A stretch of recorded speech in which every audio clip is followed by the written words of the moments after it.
I feel like I'm literally polishing a turd.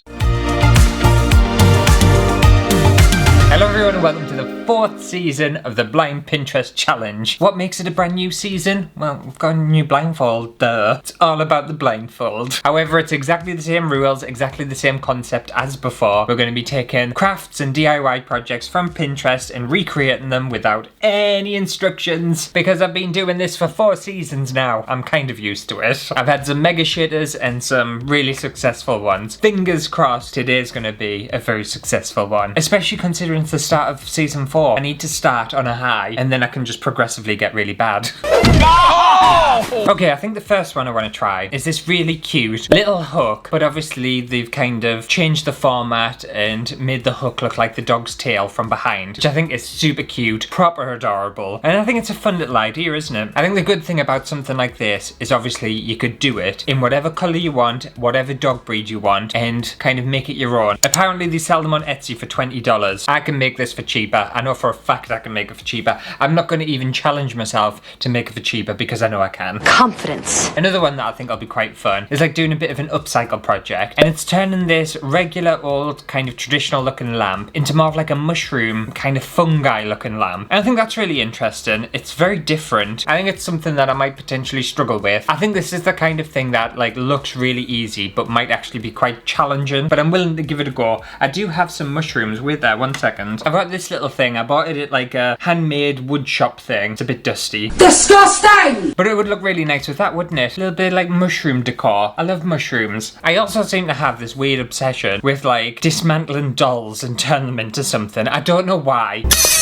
And I think I just keep getting recommended content for it. I think that's where my obsession started. But I think this would be quite cool. A doll ring. I have no idea how I'm going to make it. I think it'll be quite difficult to make. It looks easy, but I guarantee it's going to be hard. Because I think they've fully made it from scratch, like bent metal and stuff. Unless I could find like a pre-made ring with an inset and then just kind of like shove a doll's face into it. But I think that's very weird. And it'll be a nice piece of jewellery to scare everyone off. So I'm going to make it. And I think also because I've been doing loads of squats lately, I really want to show off my ass. And what better way to do it than in cute little shorts.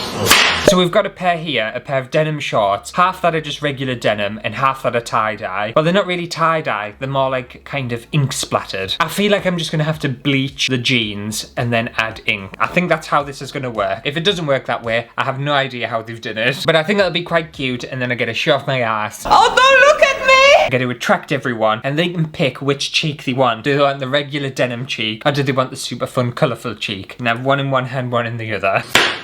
That'll get everyone's attention, won't it? Doll ring and half shorts. Oh my god, so stylish. So I'll see you in a few weeks and we might get a close-up of my juicy ass in some shorts. Door. No! And just like that, your favourite craft is back. Hope yous missed us, you better have mind. And I think we'll start off with one that I thought was going to be super easy, and technically it should have really been super easy, but we'll get into that a bit later. And it's of course going to be the little door coat hook. So I just started off with this very ornate piece of wood, which looks absolutely adorable. And although you can paint this in whatever colour you want, I decided to try to go for the exact same as the original paint and painted it in a nice pink colour. And then put that to one side to let it dry. Once it was dry, I just decided to attach a little hook at the bottom to obviously represent the tail of the dog. And then for some reason on this day I was feeling ridiculously, perhaps overly confident that I could just do this. So I didn't draw it out, I didn't sketch it out, I just dove straight in with acrylic paint and started painting this dog. And once I'd finished that, I just put it to one side to let it dry. So we have expectation and reality. I think mine has the essence of the original. Unfortunately, it is completely out of scale. It is also really on a tilt. It should have been bigger and it should have leant more into the middle, but that's my own fault for not sketching it out. I don't know why I thought I could just like dive straight in and start painting. I knew I should have started sketching it out and I didn't. I don't know why. Why was I feeling so confident for? I never feel confident, but on this day I felt very confident and I shouldn't have. But I still like it. I think it's very cute and it's a very nice little idea. And surprisingly this was a little bit more expensive than I thought it was going to be. These wood shaped pieces are actually a little bit pricey, so I don't know whether you could shop around and get it cheaper, but I spent about £13 on this. Still don't think it's too bad. It's not ridiculously expensive, but one average one down. Let's hopefully move on to oh actually I think I know what we'll move on to now, and it's a bad one. It's a really, really bad one. So it's not going to be successful. I've only half finished it, so I've got a bit to do, but it already looks so shit. It's happening! It's happening! Okay, so next up we have the beautiful mushroom lamp, which I fell in love with and thought looked great and stupidly thought I could do it. You're gonna find in this episode I've made quite a few questionable decisions. Not sure what I was thinking. To be fair, this was the back end of having flu, so maybe flu like just messed up my brain. I don't know, but I've made some really poor choices. But anyway, I found this lamp at the charity shop and I thought it would kind of be perfect for this mushroom. It looked like it was already in that kind of shape, and I was never ever gonna get the exact same one that they have in their pin. I did, however, find loads of different weird lamps. I wish I'd taken a video, but I didn't. But there were some lamps in this charity shop that were free, which I thought were really good. There were also lamps in this charity shop, which would have actually been really good for this mushroom idea, but the lampshade itself had mold in it. Yum! It literally, I could see visible mold within the lampshade. Like, I know charity shops have, like, you know, a lot of tat in them and stuff, but, like, surely the people who work there should look at something and be like, hang on a second, this is very, very moldy. Should we be putting this in our shop? The answer to that is no. The answer to that is always no. Get rid of your moldy lamps. No one wants to buy them. They'll be there forever. And the thing is, the mold particles, they'll just like spread everywhere. But anyway, I decided I would turn this lamp into the mushroom. And a sensible idea would be to construct some sort of like fabric, lampshade or something like that.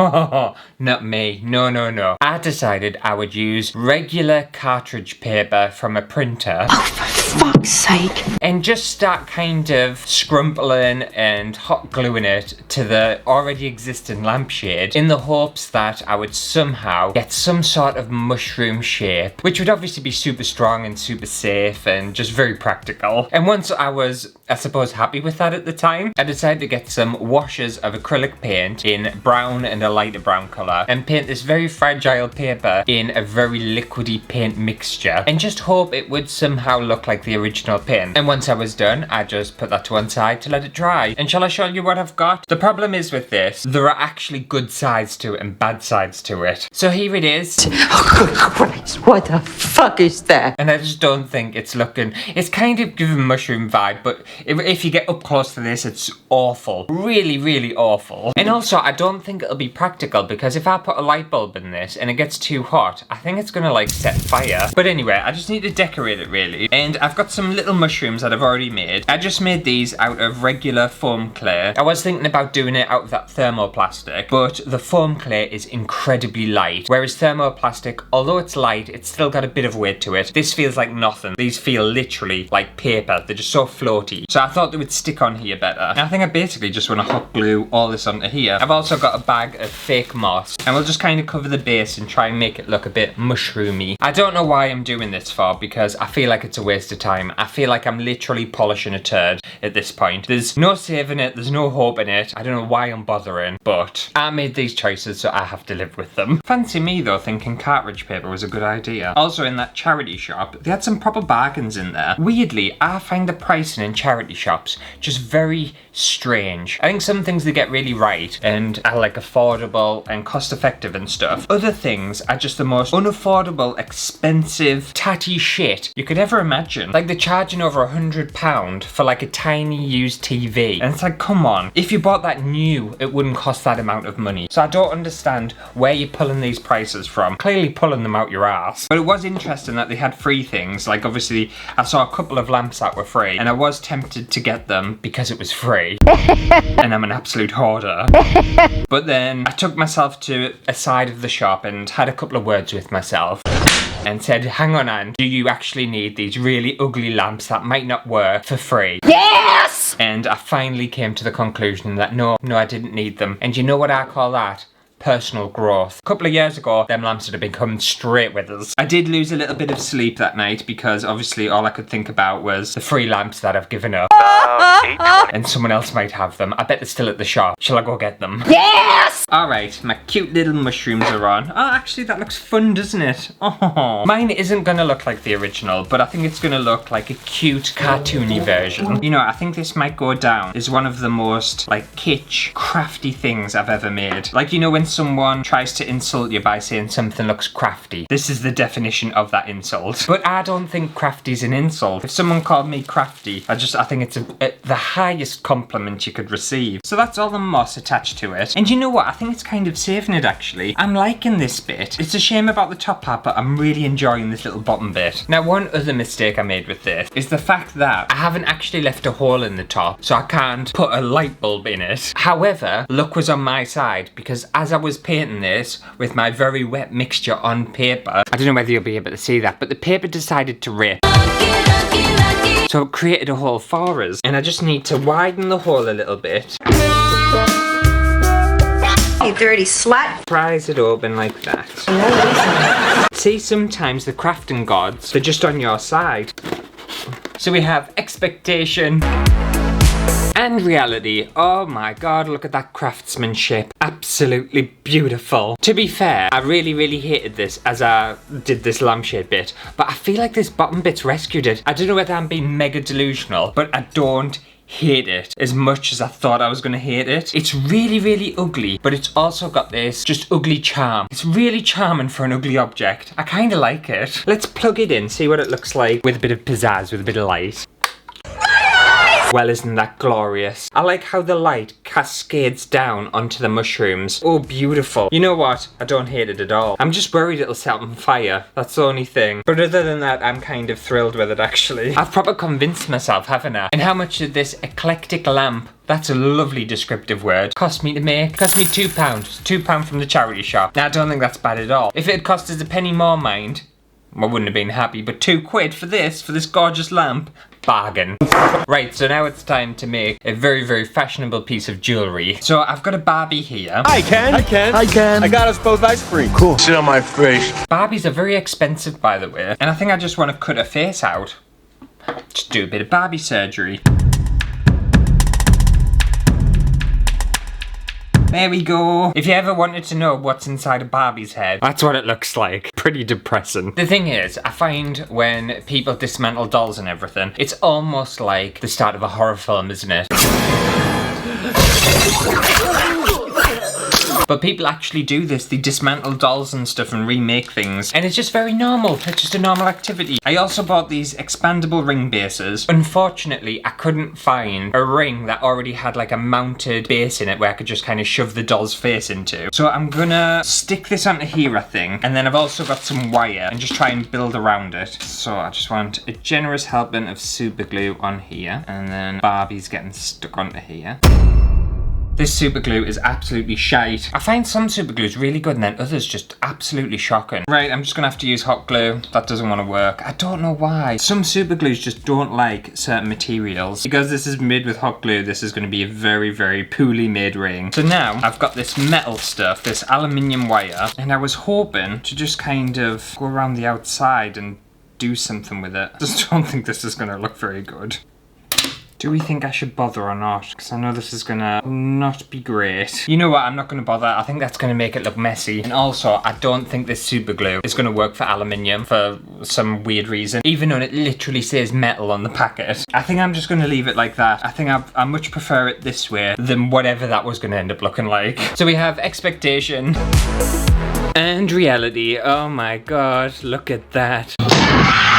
This ring is so tiny. It says adjustable, but... And I don't have particularly large fingers either. I don't want to move it around too much because it's incredibly fragile. Maybe it needs to be a pinky ring. Oh, it's better as a pinky ring, isn't it? And you might be wondering how much this gorgeous fashionable ring cost us. It cost me about £12, which I think is rather expensive for a little Barbie doll face ring. It's fine, it's different, it's unusual. If you're one of those people who are like a bit quirky, you know the people who say they're quirky, and it's like you don't need to say you're quirky. If you're quirky, you're just quirky, but they like really kind of shove it down your throat. How quirky they are. They would wear something like this. I'm quirky.